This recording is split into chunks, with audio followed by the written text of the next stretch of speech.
Ayan, nagtutupi pa tayo. It's tupi time. Ayan, kamusta na guys? Kami okay naman kami dito sa bahay. At, ayan, si Julia nasa playgroup. Si Javi nasa opisina. Bira na siya nag-home office. Actually, nag-resign siya sa previous job niya. Ngayon may bago siyang job. Actually, hindi siya bagong job. Parang, dating trabaho niya to. Then, umalis siya doon. Then, bumalik na naman siya. Ayan. So, ayun.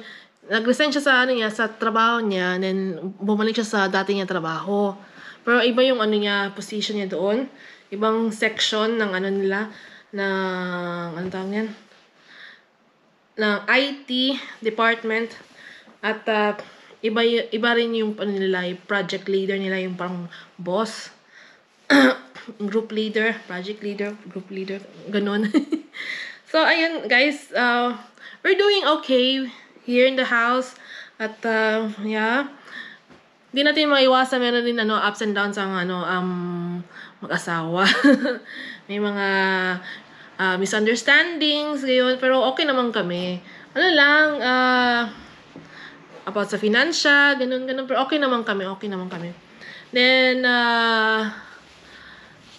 ayun, meron nga siyang new job. Actually, hindi siya new job. Bumalik siya sa trabaho niya dati. Ayan, okay naman. So far, so good. At, si Julian, madaldal na siya. Not like before.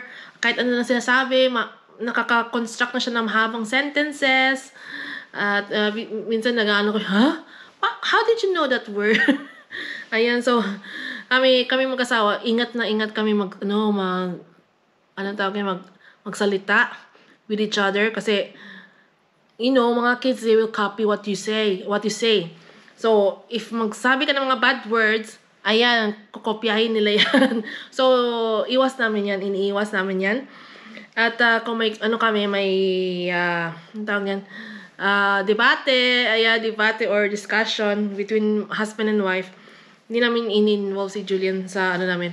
Ayan.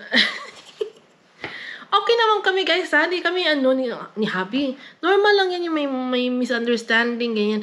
Walang hindi about sa, walang third party or whatsoever. Kasi uso ngayon mga third party. Ako kay Paolo Contis. Naiinis ako sa sinabi niya. Kay Boy Abunda. Naiinis ako sa sinabi niya. As in, tinakwil niya yung mag-ina. Tinakwil yung parang, yung niya ba, yung responsibility niya ba, hindi niya, inano niya talaga sa anak niya. Kahit sustento. Imagine, bibigyan niya yung sustento yung anak niya, yung share niya, yung parang, di ba, boss, partners, yung nanay tsaka yung tatay. Ayun, wala siyang trust sa mga nanay. So, ang ginawa niya, iniipon niya yung savings para sa anak niya pag malaki na yung mga anak niya. So, ko, pa doon ka pa magbibigay? Naku, alam mo, mas kailangan ng mga nanay yung yung since birth or buntis siya ba? Kasi, di ba, yung emotional stress ng babae, physical stress ng babae with their babies, ayan. My goodness, itong lalaki na ito, nagpapasarap lang sa buhay. Ay, basta, showbiz. At, yun. By the way, guys, may nagtanong pala sa akin. Ayan, up and close with Mami Shen Levy, ayan. May nagtanong pala, guys. Kung may plano ba kami ng asawa ko ng second baby. Of course naman, may plano kami. May plano kami. Kaso lang, inisip ko, kung mag-second baby ako, okay naman, yung lang kasi, wait lang yung train, magdadaan ang train sa amin, wait lang.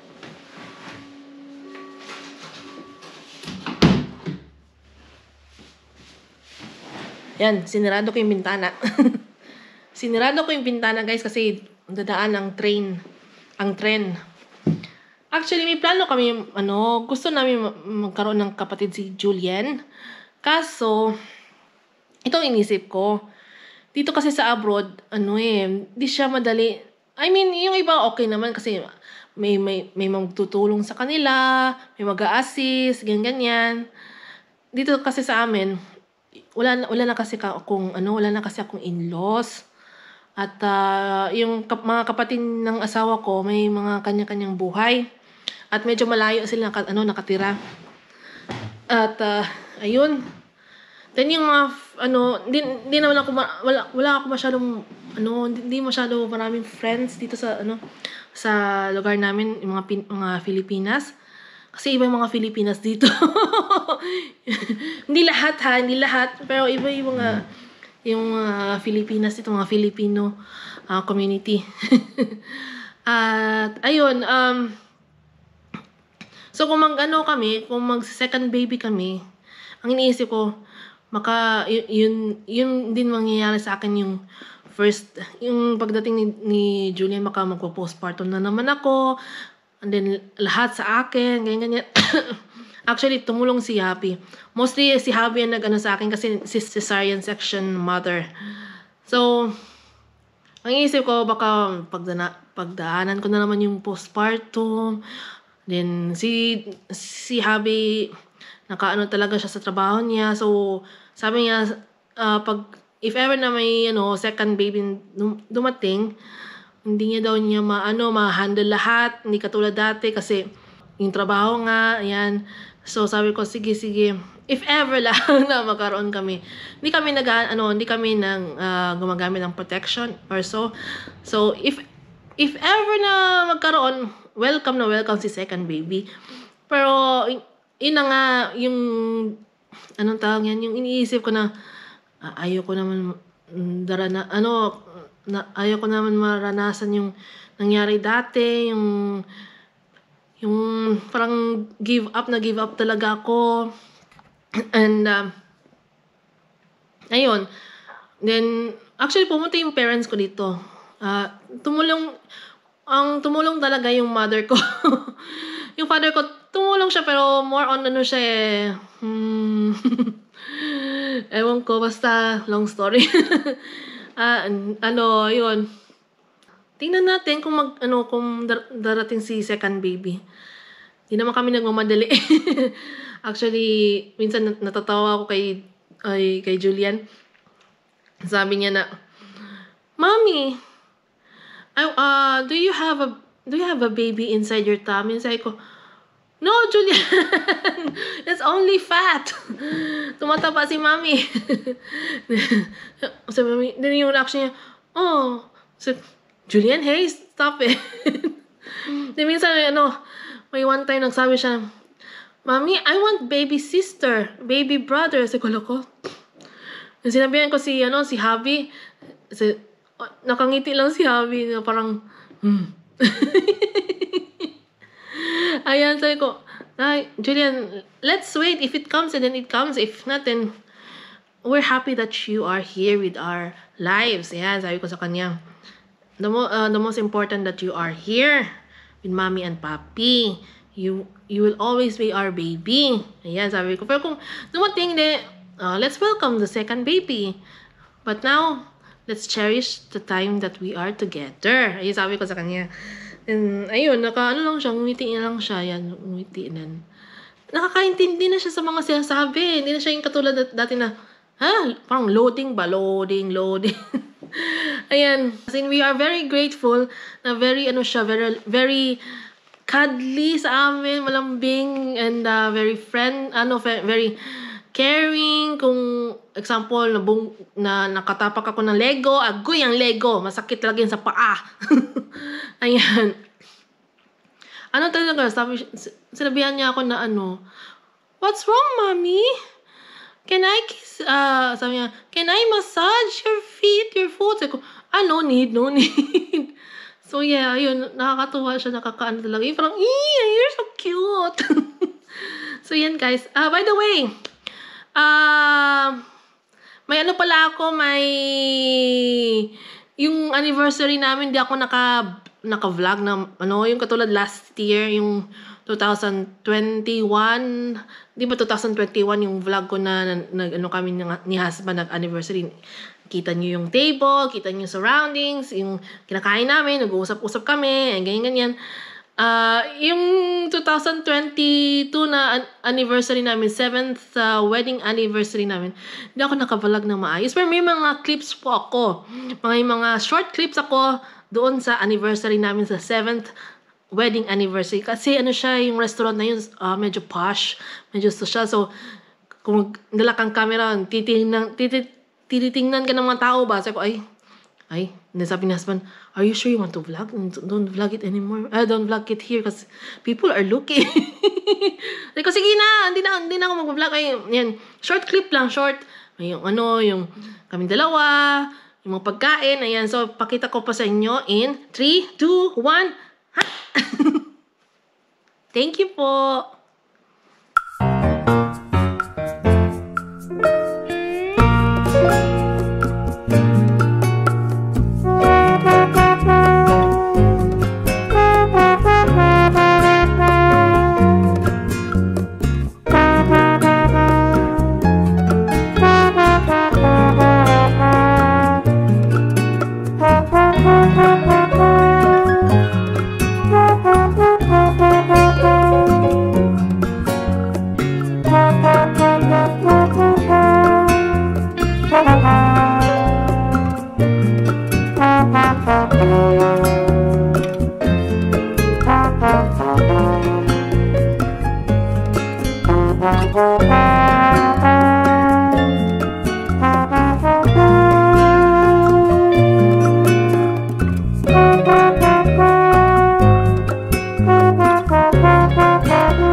Hi guys! Hi! Hello to everyone!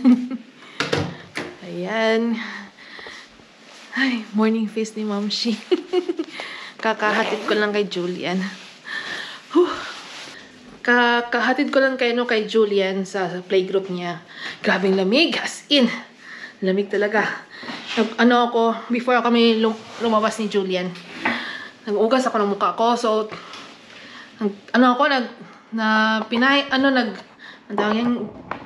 nabubulol ako. Nabubulol na naman si Ma'am Shi. Nagpunas ako sa towel. And then, may part na hindi ko na punas ng ayos.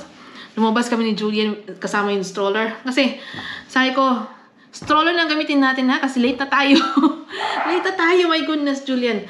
Sabi niya, I want to walk. No, go to the stroller, please. So, nagdebate pa kami, ano bang gamitin, gusto niya lakad or ano. Sabi ko, no, stroller. For me, stroller kasi ang oras. Kasi mabagal kasi siya. Naglalaro pa siyang Lego, ganyan. Ay, nako. Ay, ganun talaga. Sa morning. Then, ayun, hinatid ko siya. Then, pagbalik ko, parang may napansin ako dito. Kasi, hindi ko napunasan na maayos yung mukha ko, yung paghugas ng mukha ko. Then, pagbalik ko, parang tumigas yung dito ko. Tumigas yung dito ko. Then, sabi ko, laka, ang mo sabihin, nag-ice na. Going there na ba? Then, ayun, pag laka, yan, lumamig, tsaka parang tumigas pa.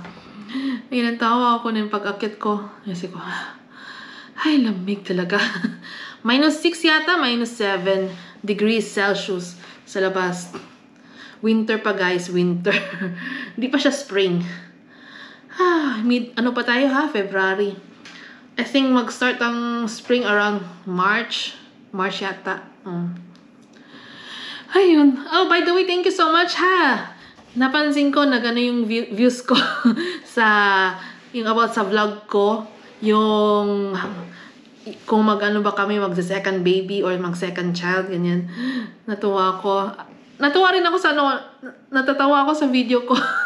Pinanood ko, sabi ko, ano ba to? Yung mga sinasabi ni Julian sa akin na I want a baby brother or sister, mommy. Mommy, I gave this to my brother. Sabi ko, yung one time, kailan ba yun? The other day. May binigay siya sa akin, pagkain. Rice waffle man yata yun. Sabi niya, I give this half for my brother. Sabi ko, what are you saying, brother? You're the only one here. Yeah, but I want to give this to my brother. Then, sabi ko, it's for you. It will get spoiled if you don't eat it. Then, yun, kinain niya. Ay.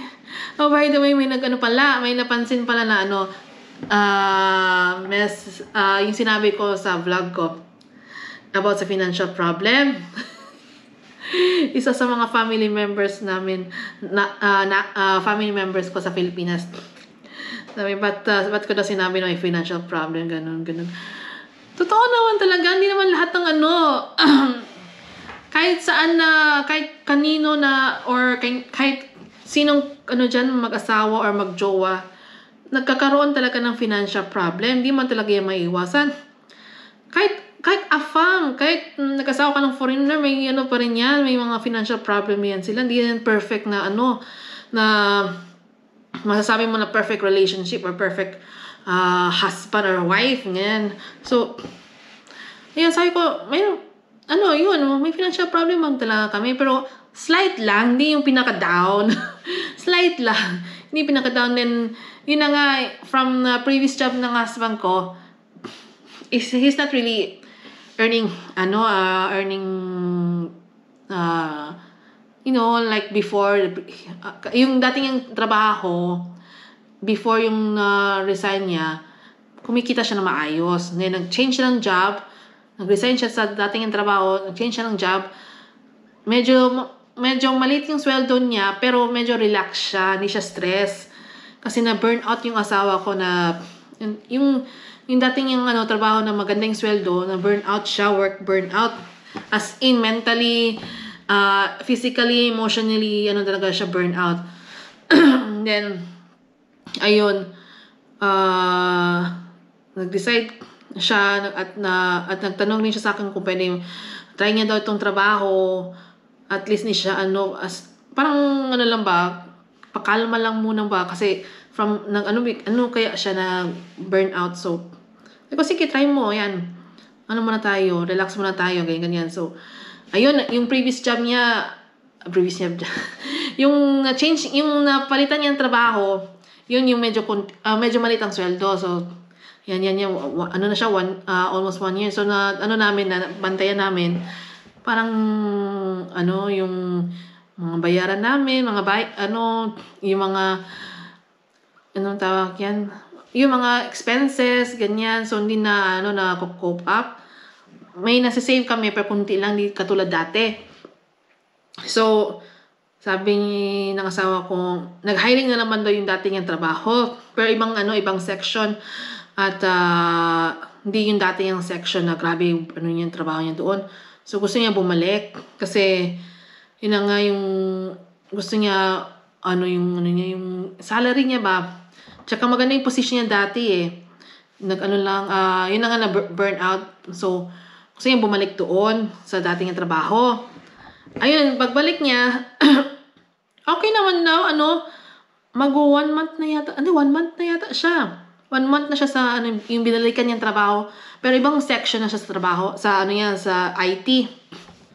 So sabi niya, okay yung boss niya, okay yung mga co-workers niya, dating dating co-workers niya sa ibang section, and doon din sa section na yun. Ayun, marami daw naghanap sa kanya, marami happy na bumalik siya doon. So sabi ko, sige, patuloy mo lang yan. Kung nafe-feel mo na inaano ka, sabi mo na na I cannot do this.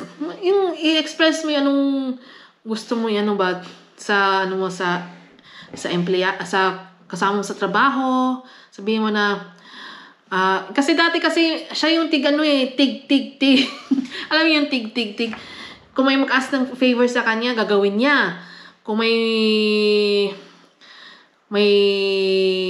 gusto, naghanap ng tulong, siya magsasalba, siya yung mag-handle. Sabi ko sa kanya, kung wag mo naman yung self mo, i-abuse, yung sila ba, abuso nila yung ang kindness mo. Ano kayong asawa ko, anong tawag yung mabait and very kind. So, ayun. Sabi nga, sige lang, sabi niya, gusto niya daw talaga yung yung section niya ngayon. Yun sabi ko sa kanya, daw be. Sabi ko, anyway, nakita mo ba yung dating, boss? Sabi niya, nakita daw sila. Then, sinabi niya sa'yo? Sabi niya, wala lang. Sabi niya, congratulations na you're back. Yung ganyan. Sabi ko, ay, nagpa-plastic. Sabi ko sa kanya, sabi niya, it's long time na. So, let's move on. Ayun. Then, happy siya ngayon sa trabaho niya. Binalikan niyang trabaho pero sa ibang section. Ayan.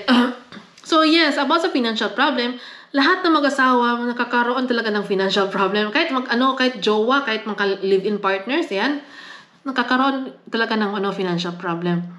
Then, ayun, di lahat ng mga, ito sabihin ko sa inyo guys, di lahat ng mga nag-asawa ng mga foreigner or lalaki o babae na foreigner, jackpot ka na. Hindi ganyan ha. Hindi talaga ganun na ang talaga ng life namin dito sa abroad. Kami, tulong-tulungan kami ng mag-asawa. At sa bahay, ganyan, sa expenses, di puro asawa. Tulong ka rin, yan. Magluto ka. Actually dati ako nagtatrabaho sa una sa restaurant dito sa lugar namin. Isang malaking pharmaceutical company headquarters. Pero sa restaurant ako na-assign sa isa sa mga cooks sa restaurant. Open kitchen siya guys, open kitchen.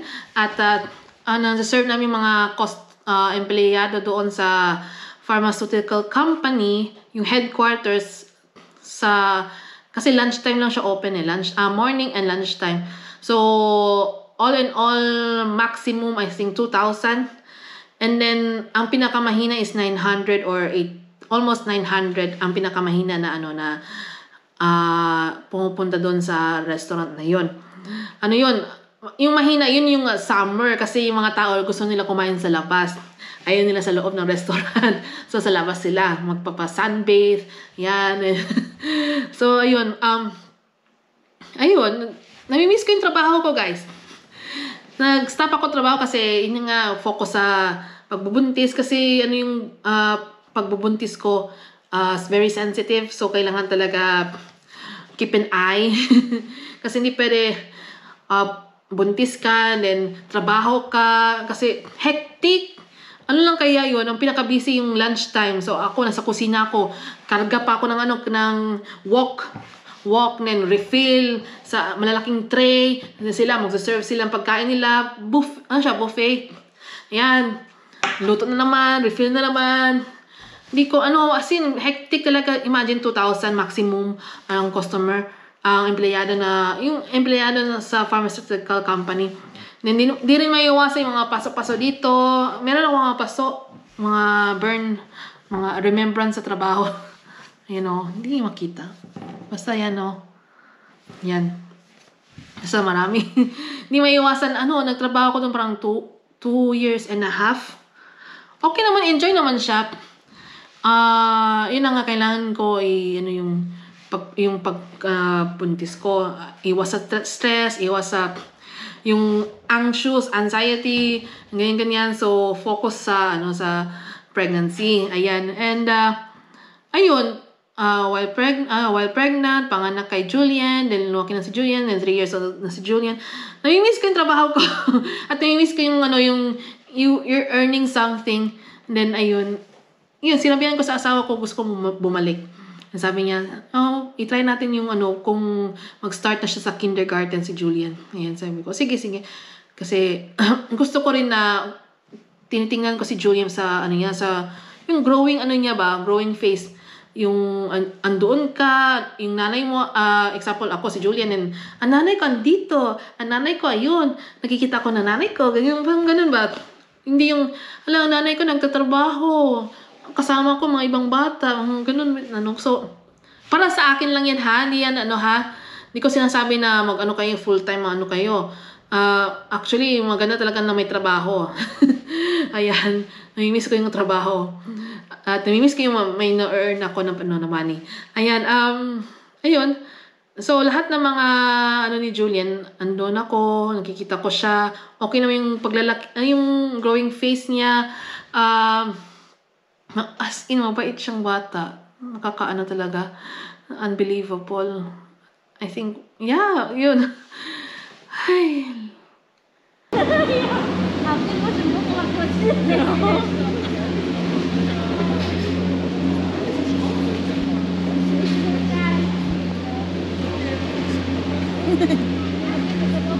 So look, Julian, look. That's nice with the front facing.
Hi guys! Nandito kami sa Milk Fruitse.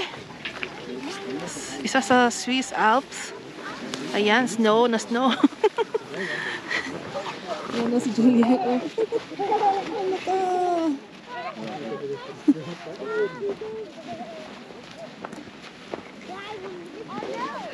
Hey, what are you doing? You're sliding.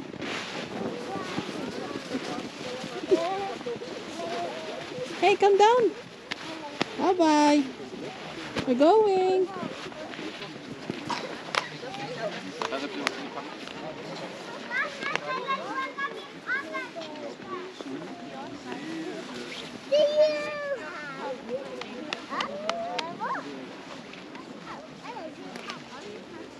Ein Transportschlüssel und ein Schlüssel zur Person. Ja. 5 Euro. Julian. Now you're skiing. Skifahren, auch schon. Gross. Like this dog. Para den Karton in die Ja, dann ist es sicherer, wenn man auf einen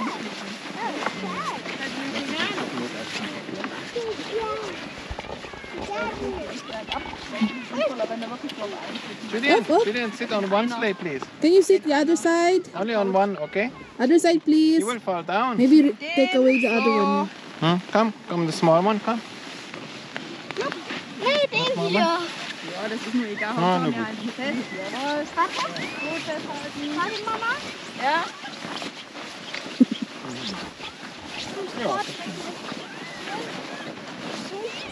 Go. Go. Push the sleigh. Ah, Go push. Ja. You don't need to push, it's going down. It's going over.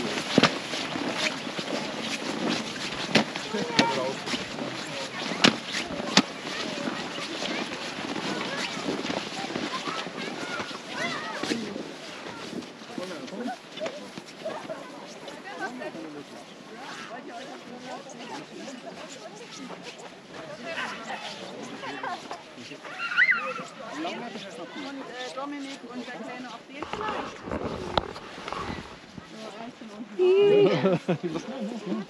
Oh my goodness, he's running. Oh yeah, yeah. He might.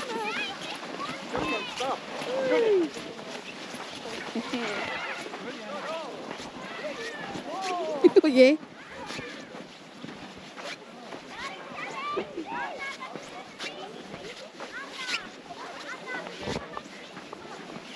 Oh.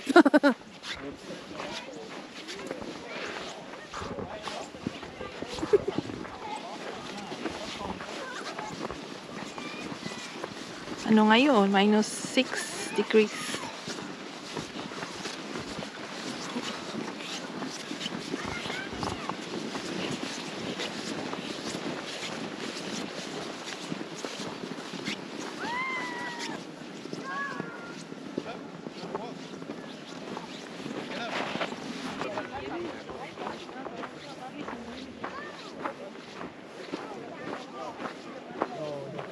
Going down here.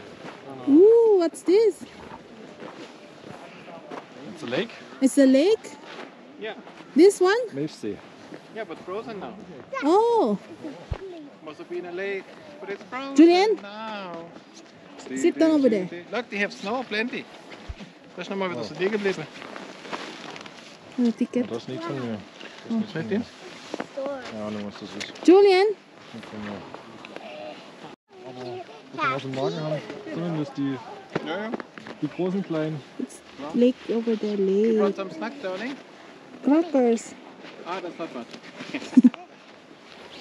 Aber wir haben ja viel Zeit, wenn er runterrutscht. Ja, wir wollten jetzt eigentlich auch noch mal so runtergehen, oder? Siehst du das? Go down. Ja, da unten ist ein See. Da können wir aber, oder? Das ist Eis, Leo. Das ist wie beim Schlittschuhlaufen. Zugefrorener See. Ja, mit Mittelschwimmen. Hey, Hi guck, da sind guys. schon Leute drauf. Julian, oh. Nagbit-bit ng snow. Oh. Hey, Julian. Dito guys, ano, lake. Frozen siya ngayon. Frozen Hier Lake. oben hinsetzen und was essen oder runter. Yan. Aber wenn wir runter sind, müssen wir wieder hoch. Das ist schade. Lake yan. Lake.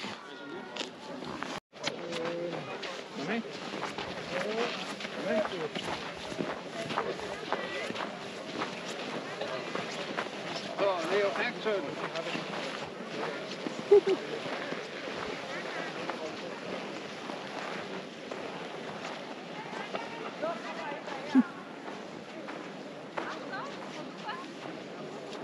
Hi.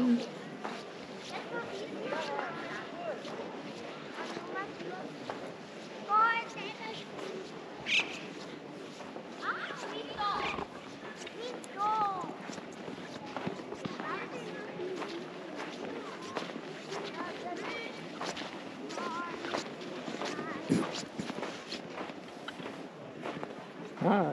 Hi. Yan guys, oh, lake. Frozen Lake. Frozen Lake. Sie tun Eisfischen. Ah. Okay, cool. Happy home mix, right?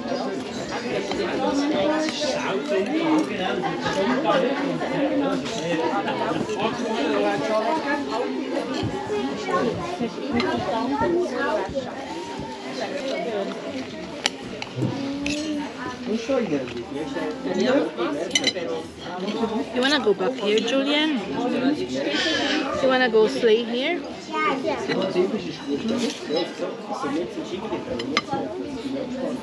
Julian loves sleighing.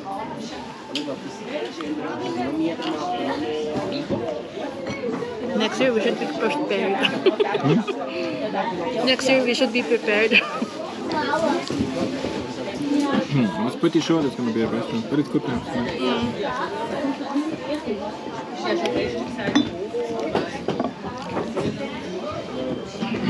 We already had to pee when we arrived here. One of the reasons to go inside.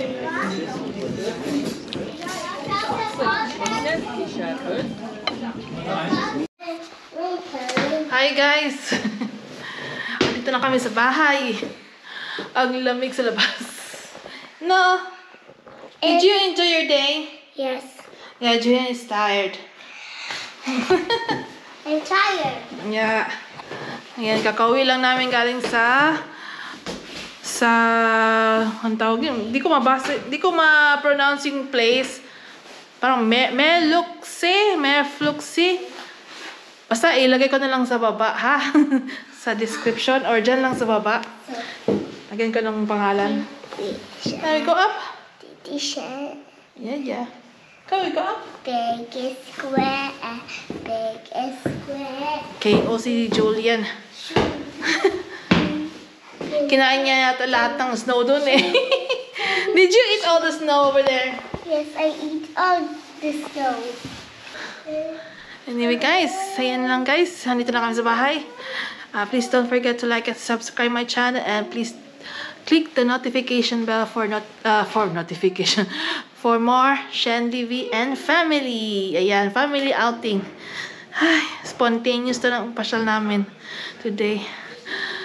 Ay, pagod na pagod ako. Ito pa yung balat ng saging. So, thank you guys at until my next vlog. Ciao, ciao!